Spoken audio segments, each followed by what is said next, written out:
அப்போ வந்து அந்த டைமில் வந்து எஸ்கே யூஸ் டு ஆஸ்மி இந்த மாதிரி உங்ககிட்ட பேசினேன் சொல்கிறேன் என்னடா பேசினேன் அப்படின்னும் போது இல்லைண்ணே இந்த மாதிரி எனக்கு சீரியல் நடிக்கணும் ஆசை இந்த ப்ரோக்ராம்லாம் முடிய போகுது நீங்கள் சொன்னீங்கன்னா பண்ணுவாங்கண்ணே அப்படின்னு. அப்போ தான் கேட்டேன் இந்த மாதிரி வந்து சரிடா உனக்கு சாப்பாடு எதாவது கஷ்டமா இல்லை நீ ரெகுலராக ஒர்க் பண்ணி ஆகணுமா அப்படின்னு. அப்படிலாம் ஒன்றும் இல்லைண்ணே நான் அப்புறம் எதுக்கு சீரியல் ட்ரை பண்ணுறேன் சீரியல் நடிச்சேன்னா உனக்கு ரெகுலர் ஒர்க் வரும் டெய்லி நீ ஷூட்டிங் போவ பட் ஒரு பொசிஷன் வரணும். இப்போ என்னோட பொசிஷன் நீ வரணும் எடுத்தோன்னே ஹீரோ கொடுத்துட மாட்டாங்க ஒரு பிரதராக நடிக்கணும் அதுக்கப்புறமா இதெல்லாம் வரும் பல நாளுக்கு அப்புறம் தான் உனக்கு சேலரியும் சரி உனக்கு அந்த எக்ஸ்பீரியன்ஸ் வச்சு தான் அது ப்ரொமோட்டிவ்.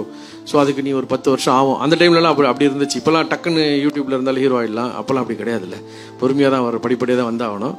ஸோ அப்படி இருந்த டைமில் இப்படி சொல்லும் போது நீ சினிமா ட்ரை பண்ண சொல்லும்போது எஸ்கேக்கு வந்து கொஞ்சம் ஃபீல் ஆகிடுச்சு என்னடா அண்ணன் இப்படி சொல்லிட்டாருன்னு சொல்லி அதை காட்டிக்கல கொஞ்சம் ஒரு மாதிரி இருந்தான். அப்புறமா வந்து 2-3 ஆப்பர்ச்சுனிட்டிஸ்க்காக எனக்கு ஃபோன் பண்ணி சமுத்திரக்கனிக்கிட்ட சார்கிட்ட சொல்லுங்கள் சசிகுமார் சார் படம் எடுக்கிறாருல்ல அந்த ஆஃபீஸில் நான் போய் பார்க்கணும் அப்படின்னு சார்கிட்ட ஃபோன் பண்ணி சொன்னேன் சரி போய் பார்க்க சொல்கிறேன் அப்படின்னு போய் பார்த்துருக்காங்க ஃபோட்டோலாம் கொடுத்துட்டு ஈ கேம் அண்ட் நீ கால் மீ செட் அண்ணன் பெருசாக ரெஸ்பான்ஸில் ஃபோட்டோலாம் கொடுத்துட்டு வந்துட்டேனே அப்படின்னு சொன்னாப்புல சரிடா வருண்டா ஏதாவது ஒன்று வரண்டா அப்படின்னு சொன்னேன்.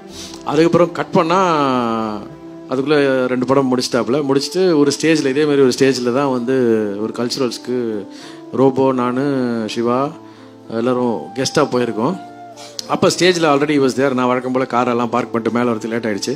வந்தோடனே எங்கள் ஸ்டேஜ்லேருந்து சைடு ஹாய் அண்ணா எப்படி இருக்கீங்க எல்லாம் சொல்லிட்டு ஓகே நம்ம உட்காரனோடனே அப்போ தான் டக்குனு சைடு நான் அண்ணனை பற்றி ஒரு விஷயம் சொல்லணும் அப்படின்னோடனே ஸ்கூல் பசங்கள்லாம் கல்ச்சுரல்ஸில் உட்காந்துருக்கேன் என்ன பற்றி அப்படின்னு கேட்குறேன்.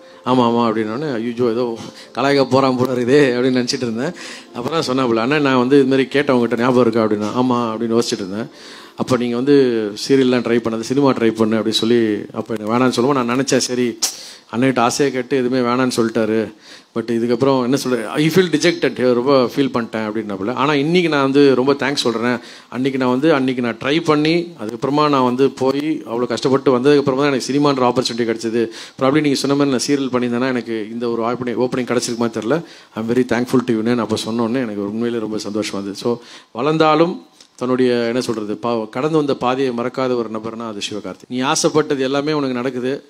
அதை நீ எப்போ ஆசைப்பட்டு நீ பயங்கர ஃபோக்கஸ்ன்னு தெரியும். ஸோ நீ என்னென்ன எதிர்பார்க்குற நான் அப்போ சொன்ன மாதிரியே இன்னும் நீ சூப்பராக ஆவ அப்படின்றது தான் அப்போயே சொல்லியிருக்கேன். நான் I can see a big இது பிஹைண்ட் அப்படின்னு சொல்லியிருக்கேன். ஸோ அது கண்ணு முன்னாடி உன்னோட க்ரோத் எனக்கு ரொம்ப பிடிச்சிருக்கு. இன்னும் நீ சூப்பராக வரணும் அடுத்த லெவலுக்கு போகணும். நீங்கள் பர்டிகுலராக இந்த பொசிஷன் சொல்லக்கூடாது அதையும் தாண்டி நீ போகணுன்றதான் என்னோட ஆசை. அப்போலேருந்தே வந்து அந்த கோல் அந்த இதில் வந்து ரொம்ப இல்லை எல்லாருக்கிட்டையுமே ஒரு ஸ்பார்க் தெரியுங்க. அதாவது இன்றைக்கி நம்ம பார்க்குறதுலே ஷைன் ஆகிறவங்கலாம் அப்போது ஸ்டார்டிங் பீரியடில் நானும் நிறைய பேர் கூட ட்ராவல் பண்ணியிருக்கேன். அப்போவே தெரியும் ஓகே இவங்கெல்லாம் பயங்கரமாக இருக்காங்க ஏதாவது ஒன்று கிடைக்கணும் அப்படின்னு சொல்லிட்டு யோசிப்போம்ல. கண்டிப்பாக அது மாதிரி ஸ்பார்க் இருக்கிறவங்க இன்றைக்கி எல்லாருமே ரொம்ப சக்ஸஸ்ஃபுல்லாக இருக்காங்க. சிவா இருக்கட்டும் ரோபோ இருக்கட்டும் சந்தானம் இருக்கட்டும் அவங்கெல்லாம் பார்க்கும்போதே ஸ்டார்டிங்லேயே தெரிஞ்சிருச்சு. யோகி பாபு இருக்கட்டும் எல்லாருமே க்ளீனாக தெரிஞ்சுது. அவங்களாம் வந்து பேசிக்காக ஒர்க் பண்ணிகிட்டு இருக்க டைம்லேருந்தே நம்ம பார்த்துருக்கோம். ஸோ அந்த ஸ்பார்க் அந்த இது தெரிஞ்சப்போ ஓகே சம்டே தேல் பி ஷைனிங்னு சொல்லிட்டு அதுக்கேற்ற இது அவங்களுக்கு அமைஞ்சுது. இப்போ எஸ்கே அண்ணனை வந்து நீங்கள் ரேக்லாம் பண்ணியிருக்கீங்களா? ஏன்னா நீங்கள் தான் அப்போ சீனியர். ஸோ லைட்டாக அந்த ஜாலியாக ரேகே பண்ண முடியாதுங்க. நான் வந்து எப்படி சொல்கிறது அண்ணான்னு சொன்னாலே கலாச்சாரம் தான் வேறு லெவலில் இருக்கும். ஸோ அதனால் வந்து அவங்க வீட்டில் நாங்கள் வந்து சேஃபாக தான் இருப்போம். சரி எங்கே கலாச்சாரம் போகிறாங்களேன்னு சொல்லிட்டு